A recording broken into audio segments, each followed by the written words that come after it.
ಹರೇ ಕೃಷ್ಣ. ಎಲ್ಲರಿಗೂ ನಮಸ್ಕಾರ. Welcome to Usha Ravi creations. ನಾನಿಲ್ಲಿ ಬೌಟಿಕ್ ಮೆಥಡಲ್ಲಿ ಪೈಪಿಂಗ್ ಪೀಸ್ನ ಯಾವ ರೀತಿ ಕಟ್ ಮಾಡೋದು ಅನ್ನೋದ್ರ ಬಗ್ಗೆ ನಾನು ತೋರಿಸ್ತಾ ಇದ್ದೀನಿ. ಮೊದಲಿಗೆ ಈ ರೀತಿ 1 ಮೀಟರ್ ಬಟ್ಟೆ ತೊಗೊಬೇಕು. ತೊಗೊಂಡಿದ್ದಾದಮೇಲೆ ಈ ಹೆಡ್ಜಿಂದ ಈ ಹೆಡ್ಜಿಗೆ ಈ ಥರ ಫೋಲ್ಡ್ ಮಾಡಬೇಕು. ಫೋಲ್ಡ್ ಮಾಡಿಬಿಟ್ಟು ಈ ಥರ ನೀಟಾಗಿ ಟೈಟಾಗಿ ಈ ಥರ ಪ್ರೆಸ್ ಮಾಡಬೇಕು. ಈ ರೀತಿ ಪ್ರೆಸ್ ಮಾಡಿದ್ದಾದಮೇಲೆ ಇಲ್ಲಿ ಮಾರ್ಕ್ ಬರುತ್ತೆ. ಈಗ ಈ ಮಾರ್ಕನ್ನ ಕಟ್ ಮಾಡಬೇಕು. ಈ ರೀತಿ ನೀಟಾಗಿ ಕಟ್ ಮಾಡಬೇಕು. ಬೌಟಿಕರು ಇದೇ ಮೆಥಡನ್ನೇ ಯೂಸ್ ಮಾಡೋದವರು. ಈ ರೀತಿ ಕಟ್ ಮಾಡಿದ್ದಾದಮೇಲೆ ಈಗ ಈ ಹೆಡ್ಜಿಂದ ಈ ಹೆಡ್ಜಿಗೆ ಹಿಡ್ಕೊಂಡು ಈ ಥರ ಇರಬೇಕು.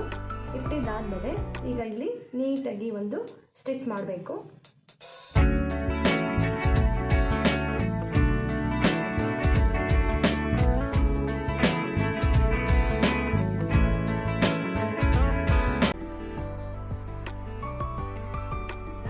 ಇದನ್ನು ನೀಟಾಗಿ ಈ ಥರ ಸ್ಟಿಚ್ ಮಾಡಿದ್ದಾಯಿತು. ಸ್ಟಿಚ್ ಮಾಡಿದಾದಮೇಲೆ ಈ ಥರ ನೀಟಾಗಿ ಇದನ್ನು ಐರನ್ ಮಾಡಿ ಕೂರಿಸ್ಕೊಬೇಕು. ಇದನ್ನು ಕೂರಿಸ್ಕೊಂಡಿದ್ದಾದಮೇಲೆ ಈಗ ಸ್ಕೇಲ್ ತಗೊಂಡು ಇದನ್ನು ಮಾರ್ಕ್ ಮಾಡ್ಕೊಬೇಕು. ನೀಟಾಗಿ ಈ ಥರ ಒಂದು ಸ್ಕೇಲ್ ಅಳತೆ ಇದರೊಳಗಡೆ ಈ ಥರ ನಾವು ಮಾರ್ಕ್ ಮಾಡ್ಕೊಂಡು ಹೋಗಬೇಕು.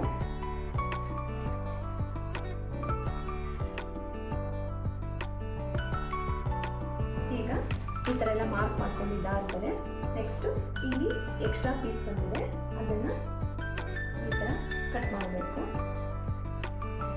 ಹೀಗೆ ಕಟ್ ಮಾಡಬೇಕು.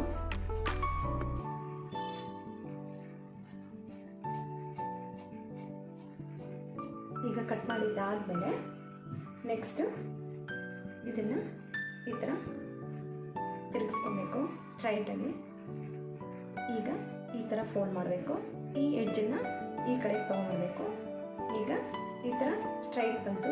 ಸ್ಟ್ರೈಟ್ ಬಂದಿದ್ದಾದಮೇಲೆ ನೆಕ್ಸ್ಟು ಈ ಎಡ್ಜನ್ನು ಇಟ್ಕೊಂಡು ಈ ಥರ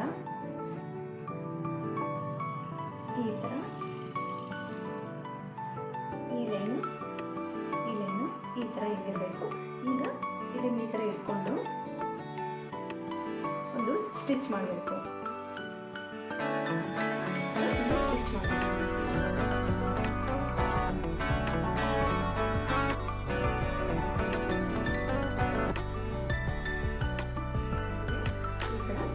ಮಾಡ್ಕೊಂಡು ಹೋಗೋದು. ಇದು ಈ ಥರ ಸ್ಟಿಚ್ ಮಾಡ್ಕೊಂಡಿದ್ದೀವಿ, ಈ ಥರ ಪೈಪಿಂಗ್ ಪೀಸ್ನ ಕಟ್ ಮಾಡ್ಕೊಂಡಿದ್ದೀವಿ ಅಂತಂದರೆ ಒಟ್ಟಿಗೆ ಟೋಟಲಾಗಿ ನಮಗೆ ಒಂದು 10-12 ಬ್ಲೌಸ್ಗೆ ಆವಷ್ಟು ಪೈಪಿಂಗ್ ಸಿಗುತ್ತೆ ನಮಗೆ. ಈ ಥರ ಸ್ಟ್ರೈಟಾಗಿ ಆ ಮಾರ್ಕ್ ನಾವು ಎಲ್ಲಿಗೆ ಮಾಡಿದಿರೋ ಮಾರ್ಕ್ ಪ್ರಕಾರವಾಗಿ ಈ ಥರ ಕಟ್ ಮಾಡ್ಕೊಂಡು ಹೋಗೋದು. ಒಂದೇ ಸಲನೇ ನಮಗೆ ಬಟ್ಟೆನೂ ವೇಸ್ಟ್ ಆಗಿದ್ದಾಗೆ ಎಷ್ಟು ನೀಟಾಗಿ ಪೈಪಿಂಗ್ ಪೀಸ್ ಸಿಗುತ್ತೆ. ತುಂಬ ಈಸಿ ಇದು. ಈ ಥರ ಟ್ರಿಕ್ಸ್ನ ಯೂಸ್ ಮಾಡಿ ನೀವು ಎಷ್ಟು ಬ್ಲೌಸಸ್ ಬೇಕಾದರೆ ನಾವು ಒಂದೇ ಸಲನೇ ಕಟ್ ಮಾಡ್ಕೊಳ್ಬೋದು. ಇದೇ ಥರನೇ ಫುಲ್ ಪೀಸ್ ಕಟ್ ಮಾಡಬೇಕು.